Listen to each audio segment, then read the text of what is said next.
I would like you to be, let's look at the traditional careers, a doctor, a lawyer, an engineer. What they're really saying is, I would like you to be respected. I would like you to have financial freedom. I would really like you to do something that makes a difference to others in the world.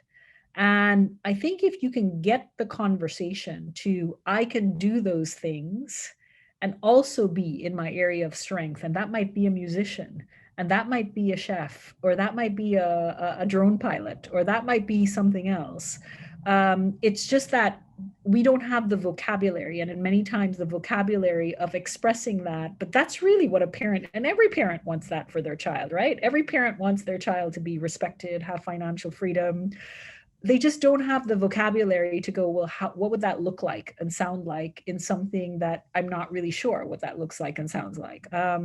So I think being able to express it with that vocabulary, being also as a child very expressive, kind of showing them the differences. And if you're aware of your strengths and the things that bring you joy, I think a lot of times we hide those parts of ourselves. I'm the perfect example of that, right? We hide the parts of ourselves, and it's part of that self-awareness, right? Well, when I started becoming self-aware of it, I was able to then have a vocabulary about it and to be able to go, no, I like that and not like that. So I think if we take the time sooner in terms of to have that vocabulary and to be able to be self-expressive about it, we have a better chance of being able to choose what we would like to sooner rather than later.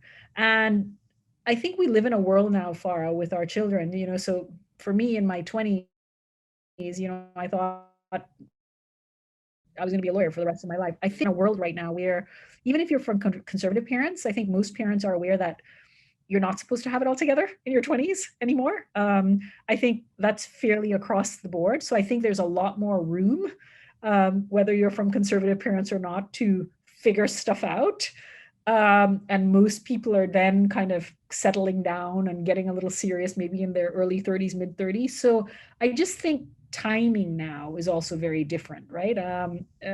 Versus, as I said, I remember being 21 or 22, and Farah, you're going to laugh at this, but coming from a Asian background, I remember my grandmother looking at me going, "You're not married yet. Your face will get very hard and no man will marry you."